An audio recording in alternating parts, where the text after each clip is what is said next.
Okay, fine, I'll fess up. All the new summer stuff I got, it's on sale at Kohl's. And the deals are so good. Like our Sonoma Goods for Life patio furniture, it was 30% off. Got 30% off backyard games, too. And even picked up grilling tools for 20% off. Best part? I saved an extra 20% and got it in an hour with free store pickup. So now we're all set for summer, and I'm pretty sure we've got a cookout planned every weekend. Select styles, 20% offer ends June 27th. Some exclusions apply. See store or Kohls.com for details. Today's podcast is presented by Podgo. Podgo is the easiest way for you to monetize your podcast, providing podcasters with a flat rate for ad space, so you always know how much you get when you include an ad from Podgo. I recently joined as a member, and you can too. Apply today to become a member and immediately be connected with advertisers that fit your audience. That's podgo.co at podgo.co. And when you go to apply and they ask you, how did you hear about Podgo? Make sure you tell them that the Vault Classic Music Review sent you. Welcome to the Vault Podcast, Classic Music Reviews, presented by IV Creative. Now, here's your hosts, B. Cox and the crew. Greetings and welcome, ladies and gentlemen, to another edition of the Vault Podcast, Classic Music Reviews, presented by IV Creative.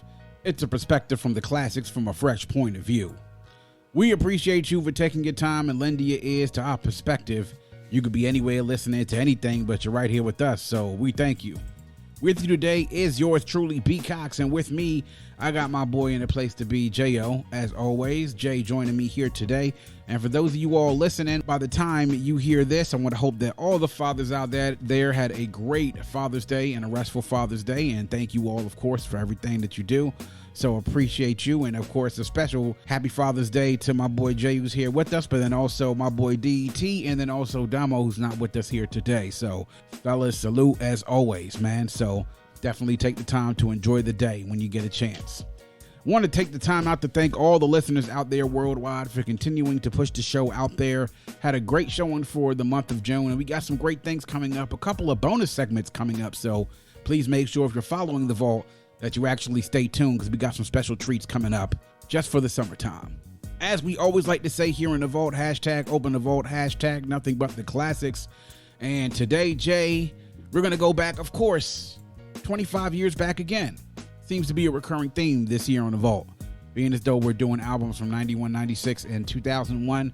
So we're going to go back to 1996, and we're going to go back to June 18th, 1996, and the debut studio album from the Boot Camp Clik and Duck Down Records, Heltah Skeltah, Rock and Ruck.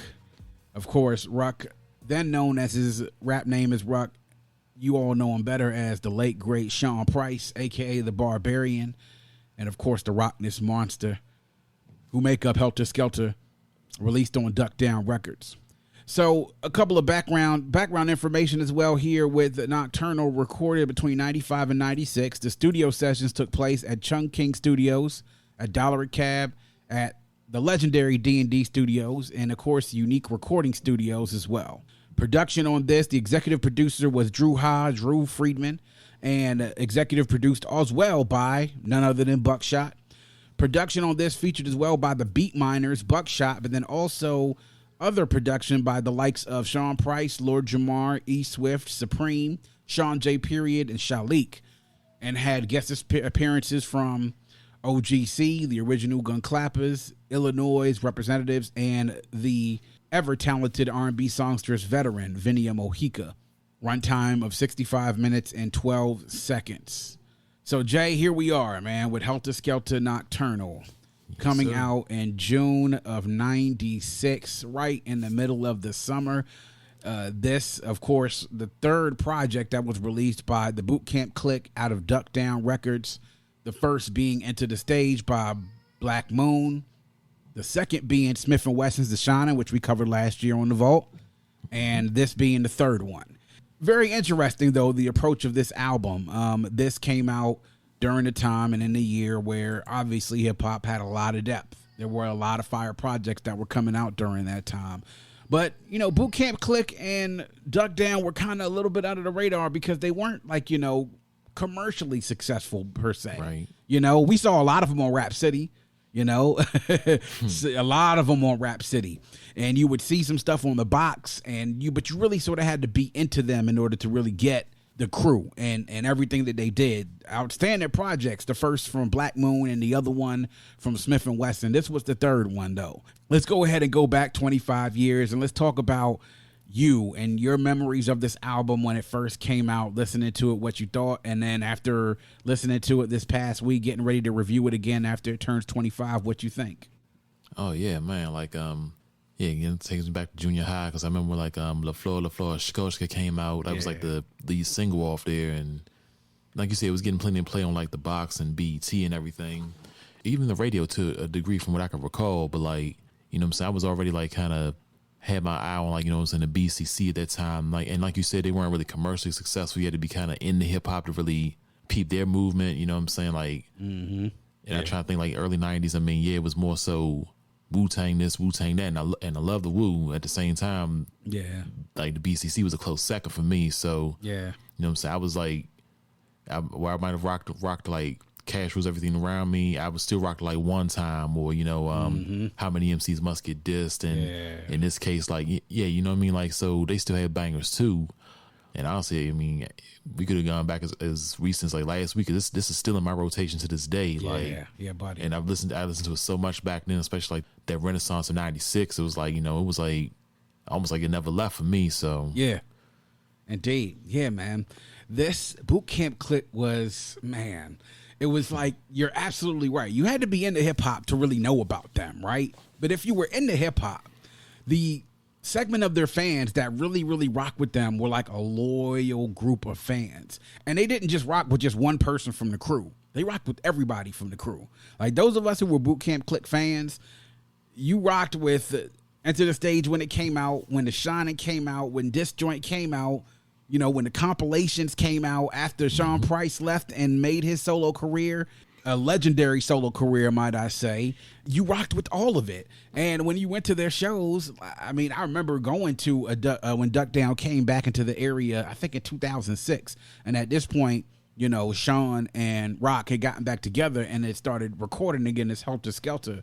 And the show, it was like, oh man, someplace, I don't remember exactly where it was in Virginia, but the place was packed. And all you could be at, or what you smelled, weed. You know what I'm saying? That's what you saw, you know what I'm saying? And everybody just sort of rocked, but the energy was like really, really high, man. So you rocked with them. I always thought something was interesting with Heltah Skeltah in particular because of the type of quality of MCs that they were. Don't knock on Buckshot because he was a solid to good MC. I would even say bordering on great MC, especially because he had a uniqueness around him. Smith & Wesson, obviously, you know, with Tech and Steel, they were definitely great MCs as well and had a uniqueness about them. But I think that what Shawn and what Rock and Ruck brought to the table was something almost that the other two couldn't bring to the table. It was like they were expert MCs and like the type of music that they were making. You know, like this music, when you listen to this album, it's getting that Beatminerz sound, but then also getting like stuff produced by Buckshot and getting produced, you know, things by DJ Evil D and then E Swift, who was from the Alcoholics, and Shawn J Period.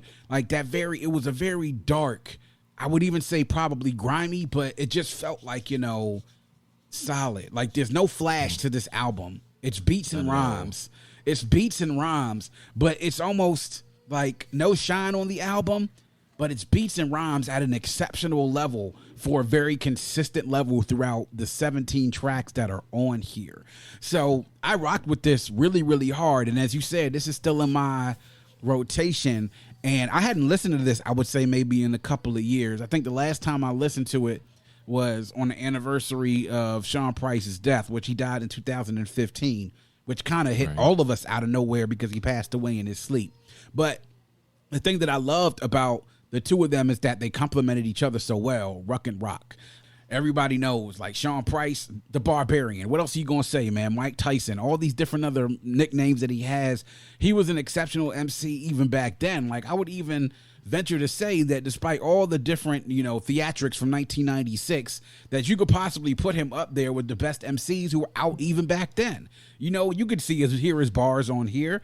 And then the Rockness Monster. I mean, come on, dog. Like, to me, you talk about a dude that has, like, the voice, right? I mean, I was just going to say, like, man. He has bars, but it's like the voice is sort of like what separates him from like 99% of the rappers out there. He has one of the most unique voices. And I feel like I say this frequently about people, but out of the thousands and millions of rappers that are out there, you can't really replicate that type of voice. I say he's in my top 5 as far as like most unique and ill voices in hip hop. Yes, yeah, and then of course on the lines of that, LaFleur, Skeltah, he got probably, to me, he has a top 3 yes y'all out there. I mean, come on, ain't nobody got a yes y'all like the Rockness Monster.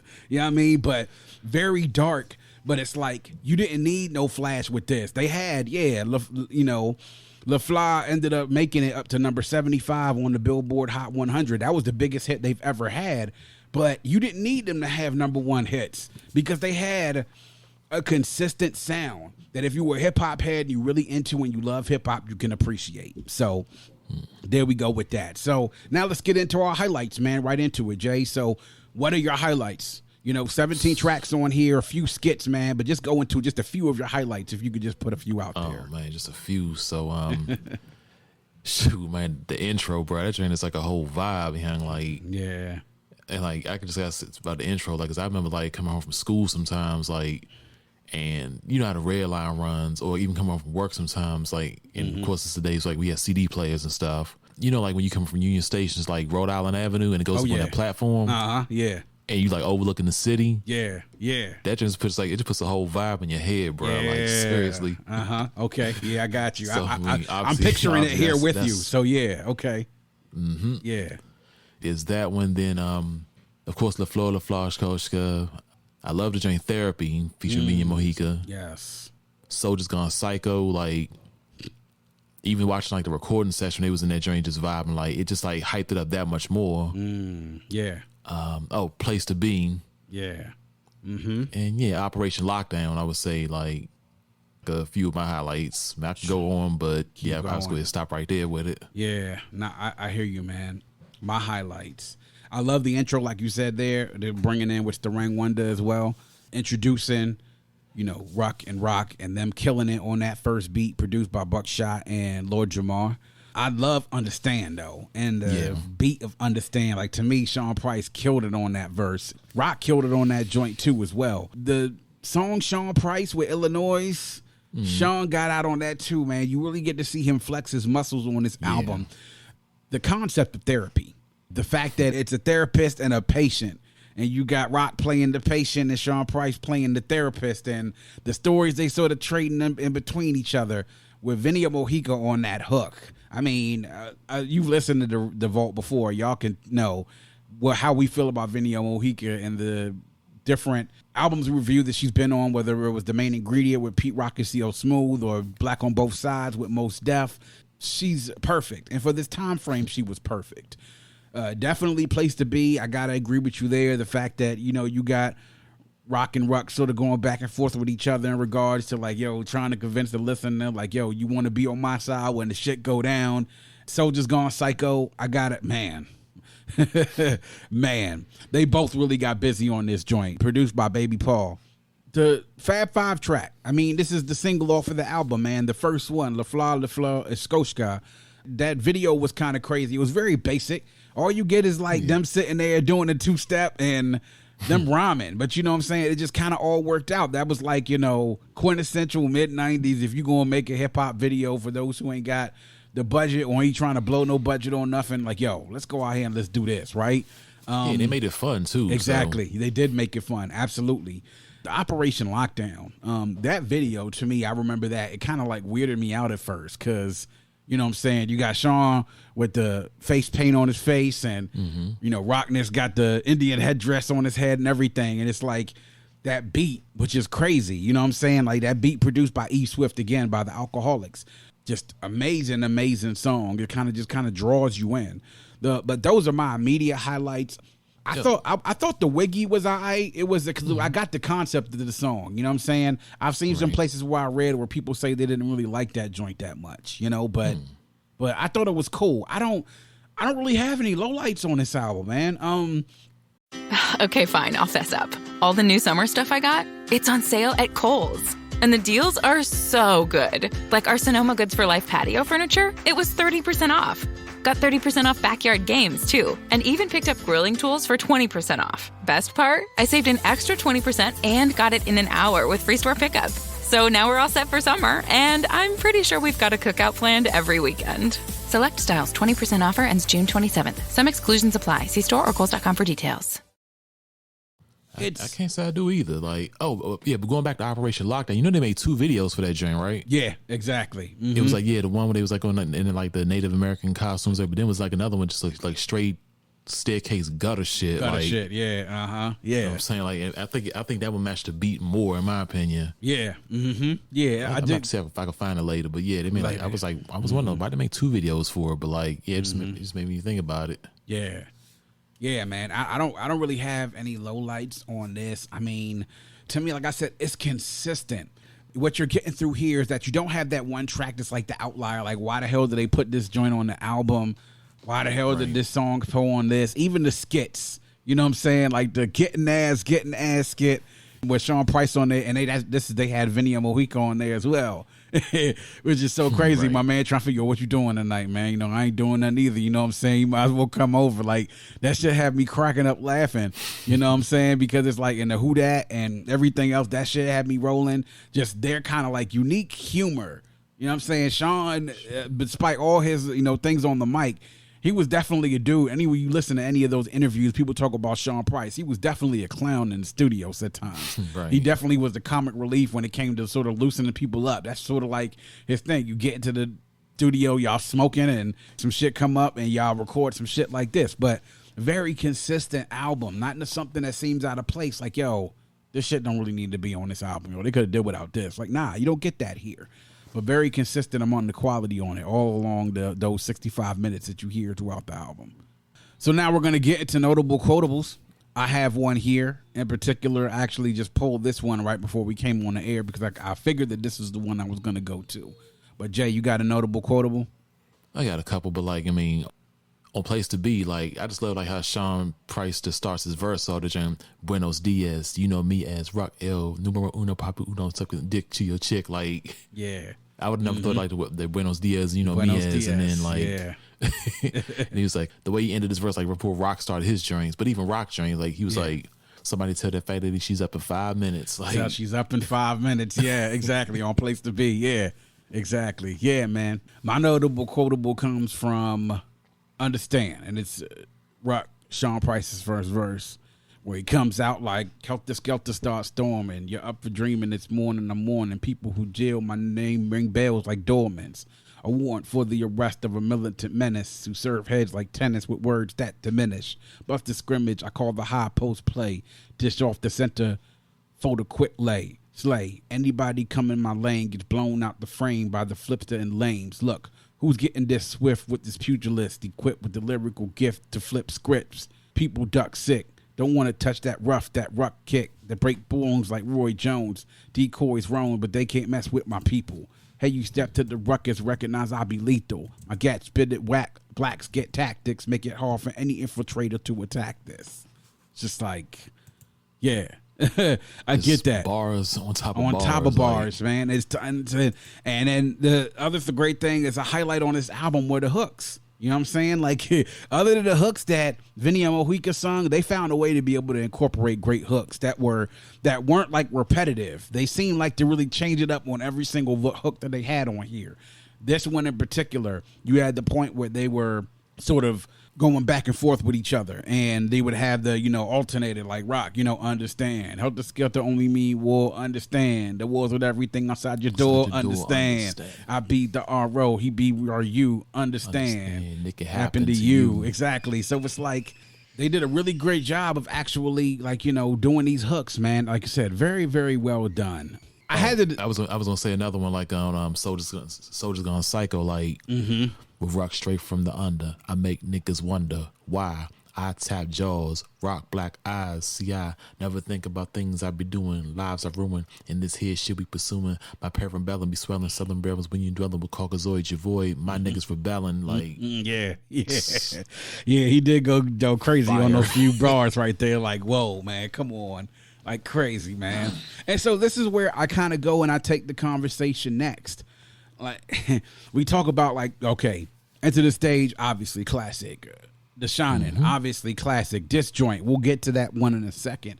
But when you start to talk about the Boot Camp Clik releases, and I start to look at those three in particular, it's really hard for me to kind of really score those three together in regards if you're going to rank them. Because you listen to Enter the Stage 1 second, you're like, oh yeah, without a doubt, that's number one. You go and listen to The Shining the next, and you're like, oh yeah, without a doubt, that's number one. And then you listen to this joint, and then you're like, I don't really know which one is number one now, you know? So just like those early Boot Camp releases, just your thoughts on those three. And if you were going to rank one, which one would it be? good question. Like, I don't know if I can rank ones. Each one brought something new to the table. Like you were saying earlier with like, you know, Rock and Ruck, like, you know what I'm saying? They sounded a different way than, even though they was all in the same camp with, you know what I'm saying, like Black Moon and Smith & Wesson, but Yeah. dang, there was so many bangers on here, but like I even think back like Black Moon Enter the Stage, like, you know, that joint, the Blacksmith and Wesson, that joint, that still like reverberates in my head, like just that hook, like any man test my them clean for me, like yeah, man. It's just picture being in Brooklyn listening to that joint, dude. That joint will put you in a whole other mental state, bro. Exactly, man. And like I don't know. It was just something about that time, something about that sound. And with them, it was sort of like, you know, they as a clique sort of had the understanding like, yo, I ain't really trying to be on the radio. Fuck all that. You know, I don't like, nah, man. What we going to do is we going to rock out. We going to make these the solid ass hip hop. We going to make these banging ass beats, hard ass rhymes. And we going to do this shit together as a crew. And we going to rock it. And like another thing that I was a little bit, you know, miffed by after looking at it even now, like there wasn't any Smith & Wesson on this album. Like you imagine if there would have been a track with Rock and Ruck and there's Tech and Steel. right. If this album is missing anything, that's what it's missing. It's missing a feature for Smith & Wesson on here. Like, yeah, I know they collaborated in the past. But yeah, definitely. I mean, that would have been perfect for this joint. Yeah, man. I mean, like you talk about the four best MCs, I would have to say probably even the Boot Camp Clik. No slight to Buckshot. But those four right there, man, brought it when you talk about their back-to-back projects and back-to-back years. And they would put out albums after this. They came out with Magnum Force in 1998. It just wasn't the same. And then eventually they ended up breaking up because there were problems. You know, Duck Down as a label sort of faded from consciousness. There were disputes between people and members. And, you know, they sort of faded once we got into the 21st century. They sort of reunited Boot Camp Clik as a clique all together. They ended up coming back together around 2008, 2006. And put out an album. And I was hoping that we would have gotten another project from them. But then Shawn passed away in 2015. Rock has put out a project since then. And he still, to me, has his fastball. I think he still got bars and can still do it. But it's just obviously, you know, you're not going to get the same thing. I felt like the two of them, man, complemented each other so well. And Shawn had the skills to be able to stand by himself. I think Rock probably did too. But I think that it really was a little bit different than with Shawn, you know what I'm saying? Because, like, I think they complemented so well. Like, Shawn could probably stand on his own, but Rock, I don't know exactly what it was. He put out some projects, you know what I'm saying? But they were together, though. The two of them it was magic, you know what I'm saying? So, magic on record. I'll keep it a buck. I mean, I was, like, fiending for a Rock solo project, like, for years, dude. Just, like... Yeah, because I've even heard, like, freestyles that Rock did, like, you know what I'm saying? Because, like, he had a couple joints, like, he did, like, over the years, but... Like Rock the Streets, they need your voice out there, man. Yeah, like, you know that voice is unmistakable. Like unmistakable. Like as soon as you hear it. Eventually, I mean, he did one, but I was hoping like it would been some stuff like throughout the 90s, maybe early 2000s. Yeah. I mean, better late than never, but I mean, at that era, I mean, I think it would like stood out that much more. Plus, going back to what you said about like, you know, how they weren't really sweating, you know, radio play and all like that. I wish like it would have been nice. I mean, could you imagine how that would have been now? You know what I'm saying? Like, especially since it's like so many more outlets as far as music now. It's not just radio, BT, MTV, The Box. Like, you know what I'm saying? You have like SoundCloud, Spotify, YouTube, Facebook. Like, I think the movement would have been that much more strong if they would have either been out now, like as a new group, or they would be able to continue that momentum from back then until now. Yeah. I mean, could you imagine if they were still together right now, and if they even did a tour just based off of their old stuff and maybe some of their new stuff? Like, honestly, they probably could do a 20-city tour in some medium-sized venues or some smaller venues that could sell out wherever they go. I mean, sure, I'd be there. Exactly. Like, if they were there and they were like, yo, Heltah Skeltah, I'm in there. I got the ticket, whatever the ticket is, whatever cost, I'm there. You know what I'm saying? And so people our age definitely would have been there. Folks older than us would have been there. Folks even a little bit younger than us would have been there. So I would have hoped that we would have heard more from that, man, but we got this joint. So this is what we can sort of hold on to for quite some time. True. So now we're going to get to the test. Final test, the test of the time, to see whether it's a certified classic, borderline classic just in its time, or not a classic at all. And then, of course, ranking from 7 to 10. 7 that you don't feel as strongly about it, and 10 that you feel strongly about it. So, J-Man, what say you? I'm saying classic, and I'm saying 10 out of 10. Yeah. Mm-hmm. I say certified classic as well, and I say 10 out of 10 as well. To me, if I were to pick probably on a top 5 of the most slept on albums in 96 that probably either were forgotten or have sort of fallen by the wayside throughout all the other ones that came out this year, this would definitely be in my top 3, probably number 1, because we talk about all the albums that came out in 96. I feel like a lot of people have forgotten about this, and not the hip hop heads. I mean, obviously people like you and I haven't forgotten about it, but I think that if we were to poll people who went to school with us, whether it was when I was in middle school, we were both in middle school, we went to high school, if you were to sit there and poll majority of them that said they listen to rap music, I think a lot of them would have forgotten about this already. You know what I'm saying? But those of us who know, we know. You know what I mean? So I think that it's still, even after all its greatness, 25 years under the radar, because it wasn't a big commercial hit. I think folks sort of forget about it, but the heads know, though. 10 out of 10, certified classic for me, same for Jay. Nocturnal by Heltah Skeltah, 25 years old this week. Please make sure you go check it out.